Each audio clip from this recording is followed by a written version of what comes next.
بسم اللہ الرحمن الرحیم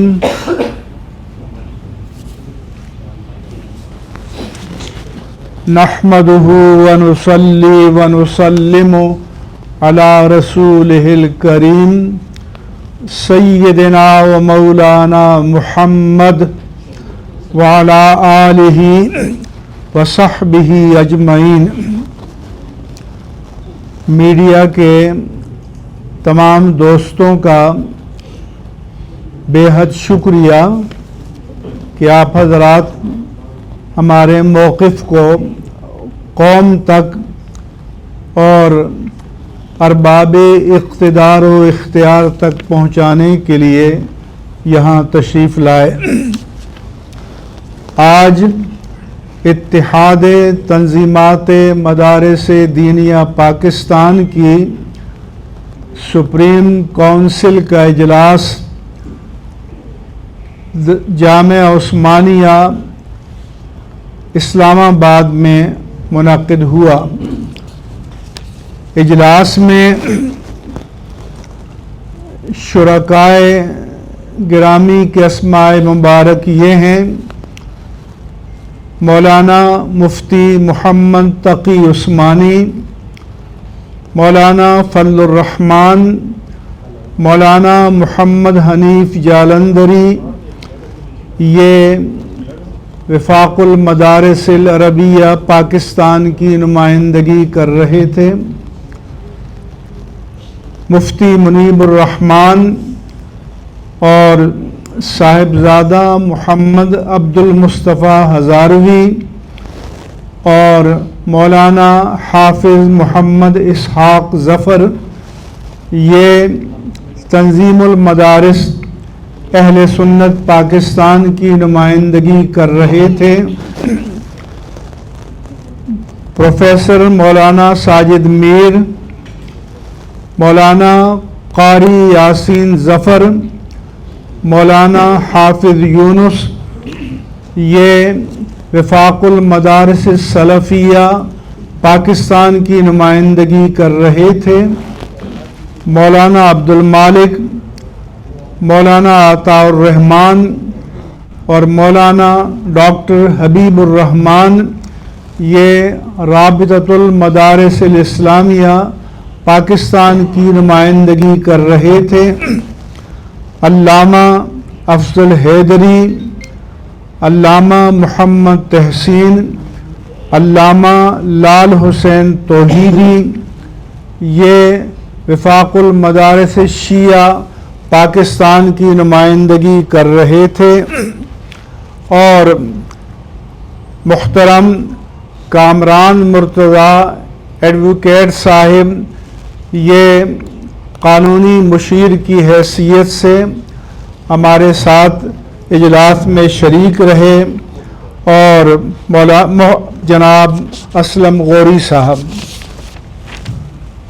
اجلاس میں موجودہ صورتحال پر تفصیلی غور و خوض کیا گیا اور طویل تبادلہ خیال اور بحث و تمہیز کے بعد مندرجہ ذیل قرارداد اتفاق رائے سے منظور ہوئی۔ قرارداد کا متن یہ ہے: سوسائٹیز رجسٹریشن ایکٹ 1860 کے تحت ترمیمی سوسائٹیز رجسٹریشن بل مؤرخہ 21 اکتوبر 2024 کو پارلیمنٹ کے دونوں ایوانوں سے منظور ہوا، اور اسی روز قومی اسمبلی کے اسپیکر کے دستخط سے حتمی منظوری کے لیے ایوان صدر کو ارسال کر دیا گیا۔ مؤرخہ 28 اکتوبر 2024 کو صدر کی طرف سے ایک غلطی کی نشاندہی کی گئی۔ قومی اسمبلی کے اسپیکر نے آئین اور قانون کے تحت اسے قلمی غلطی گردانتے ہوئے اس کی تصحیح کر دی، اور تصحیح شدہ ترمیمی بل مورخہ 1 نومبر 2024 کو ایوان صدر ارسال کر دیا۔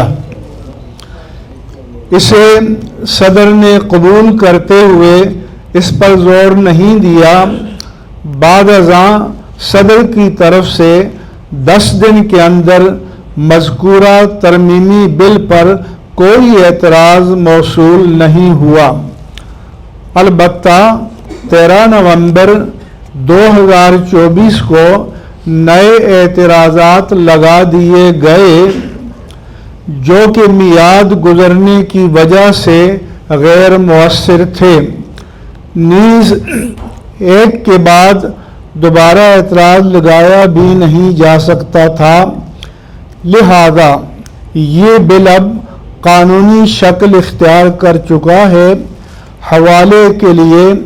Supreme court practice and procedure act کی نظیر موجود ہے۔ نیز اسپیکر نے علیہ اعلان اس بات کا اعتراف کیا ہے کہ ان کے نزدیک یہ باقاعدہ ایکٹ بن چکا ہے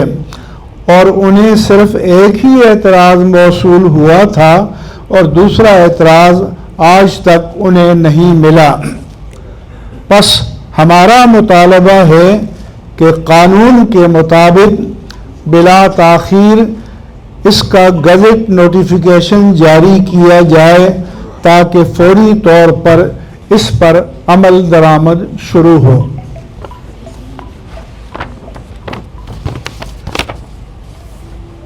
یہ قرارداد کا مکمل ٹیکسٹ متن آپ کے سامنے پیش کر دیا۔